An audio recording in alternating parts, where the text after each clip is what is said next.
Looking for some TV gold, are you? KUGAN CASSIUS, IFL TV, MTK Global in Sheffield here. I'm joined by Anthony Joshua. You all right? Joined by KUGAN CASSIUS. Welcome to Sheffield. This is where the magic happens. I wouldn't say magic. The ring, I mean. This ring was the one that was in London Olympics, actually. Oh, really? Yeah, man. No history. It's a place of history. Look around the wall.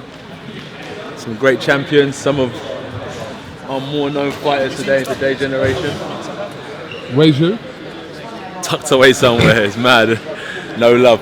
But now I'm tucked away somewhere at the back. How are you? Tired. Motivated. But yeah, all good, mate. All good. A bit sore. Tell this guy to just turn that timer off. Screw the timer. Mate, you're wasting your own time. All right, fair enough.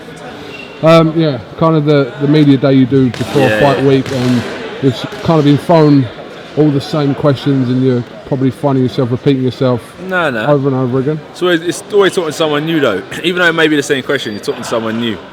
Different enthusiasm and a different way of asking, so we can get into it. We can get into it. Yeah, of course. Okay, so for you, every time you've got a fight, it seems like everyone, including people like me, are throwing questions at you about anything about apart from the fight you've got ahead of yourself. So you've got Povetkin coming up. People are chucking Wilder, Fury, chucking all that at you. So what block about all that? You block all that? Yeah, like, you know, I can't listen to what everyone says. I can't fight for everyone. I've got to do a bit for myself. But you know what? What I think is, at this present time, it's like a lot of the pressure's on me in it to fight, keep the division alight. The plan was fight Wilder. Probably would have fought Parker if I didn't fight Wilder. Then I would have fought Fury. You know. But it's good that them two are fighting. It's good for the division. They both need it, as I said before.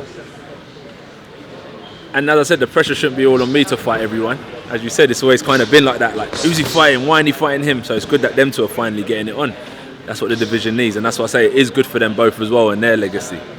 How do you actually see that fight going? Wilder, he's just active. It's hard when you've been inactive. You know, and Wilder's been active and he's a top level fighter. He's a world champion. So he's an Olympian, so he knows what he's doing. You know, so I think Wilder will win just for those reasons. Okay.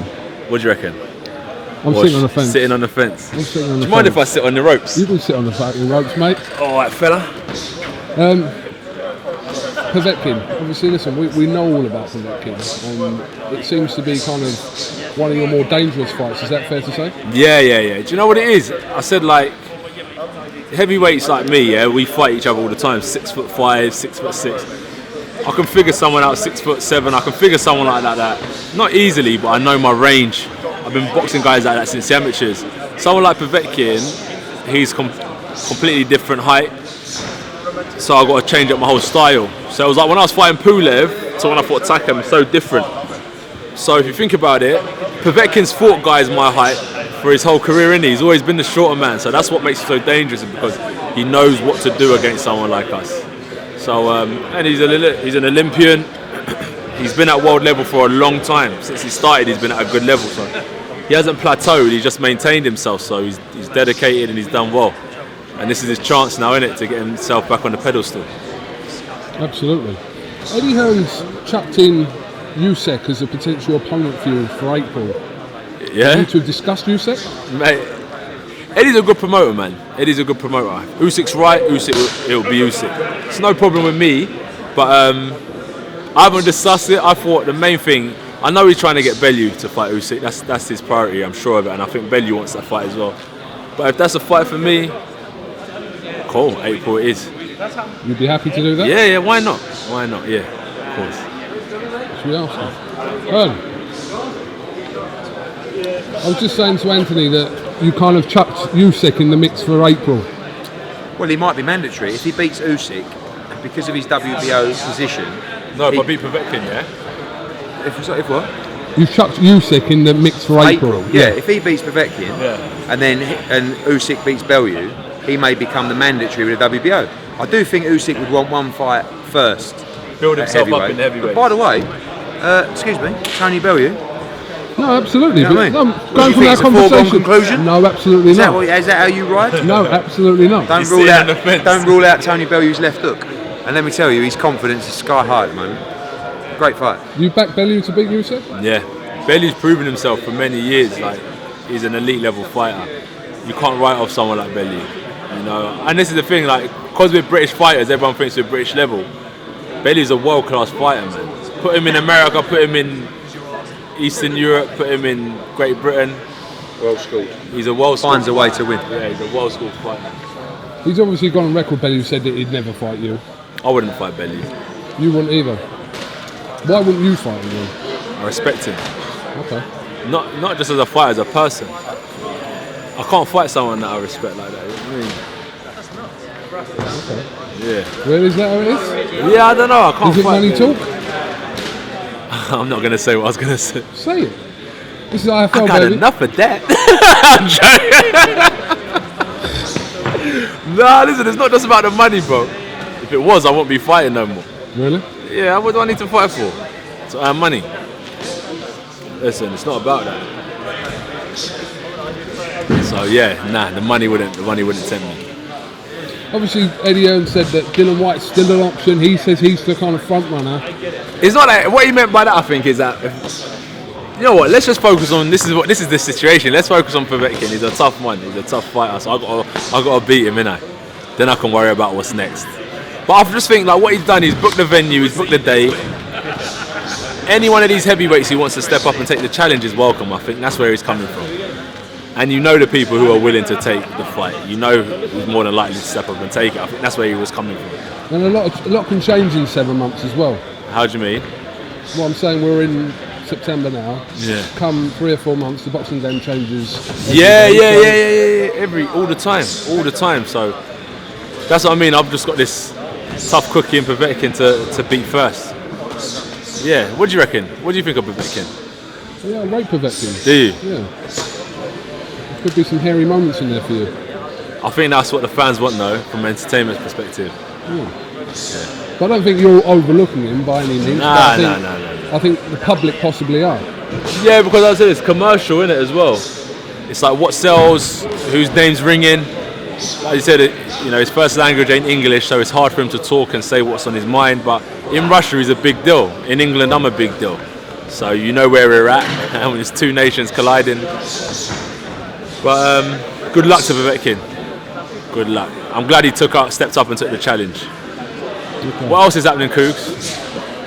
Not a lot. Just same things every day. Yeah? Yeah. Anything else? Living. Any? See you next week at the press conference. Nah, I can't go. Anything that you want to say? Am I being hurried? No, you go quickly. Come. I'm hurrying you. He doesn't want to hurry you. Thank you. Anything else that you want to say? Have you written off this Wilder fight for next April? No. See you later, though. Next week, yeah? All right, cool. Their team says that they won't fight you in April. Wow. Swear. Yeah. Why? That's what their team said. Gone on record as saying that they won't fight you in April, or that fight won't happen in April. Eddie Hearn still hasn't received a response from an email he sent a week ago. But I'm the one ducking the fight. It's not ducking the fight. I don't know. I'm the one who doesn't want the fight. Who's to blame for this? No one. This fight didn't happen. Who's to blame? No one. Remember, all I say is that after the Klitschko fight, listen to what Whyte was saying. He loves this, blah de blah de blah. He's a fan of it. He went and fought Bermain Stavern, and I think I was about to fight Takam, and then this was after my Klitschko fight, so I went and fought Takam, and after his fight, he was like, "I've been calling Joshua out," and I was like, "The fuck?" I ain't heard a peep from him, and that's where it all started. I think that he just come to a stage where he needs meaningful fights in his career, like defining nights, defining moments. So he was eager. We tried negotiating. It was out of him and Parker, both champions. The difference in Parker was 2.5%. The difference in Wilder is about 25% more than what was being offered. So we went with a better person to negotiate with, and that was Team Parker. Then we still negotiating, still trying to work on it, a lot being said. And then after all of that being said, we're in a position now where my mandatory came up, and I wasn't going to give up my belt to try and wait for the fight, because I've been waiting since the Takan fight. Do you know what I mean? To get the fight done, and it just didn't happen for all sorts of reasons, man. And yeah, we're here now, and that's what we've done. We booked a venue, booked a date, hoping that would speed things up. And the venue and the date is available for any heavyweight that is serious.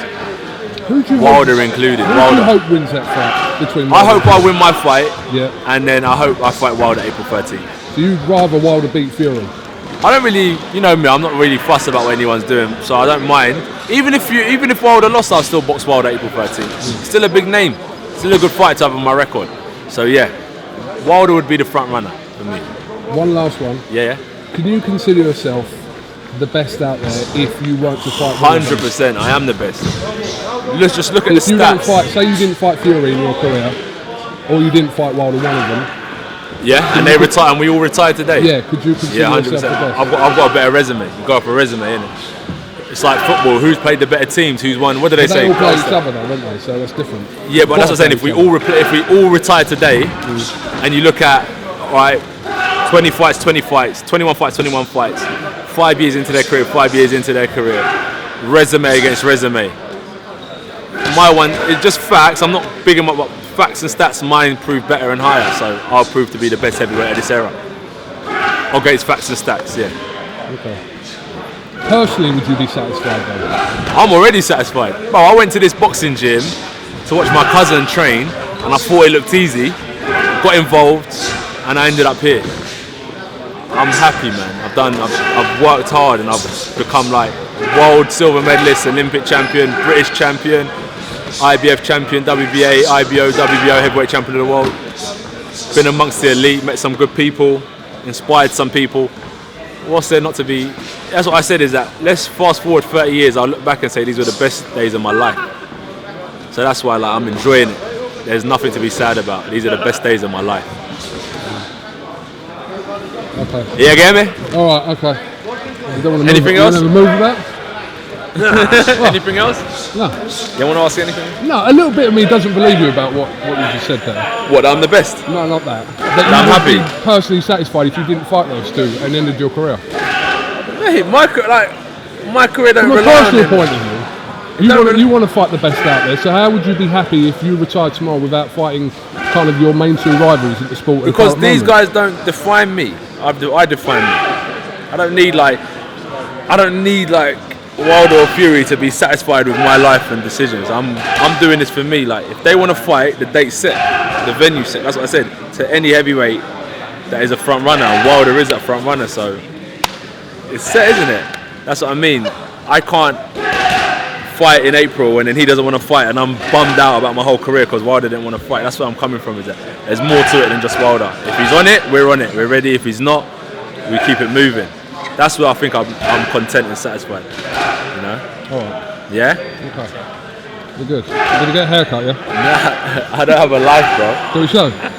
Bro, can we show? Hat head. Alright. Thank you. God bless.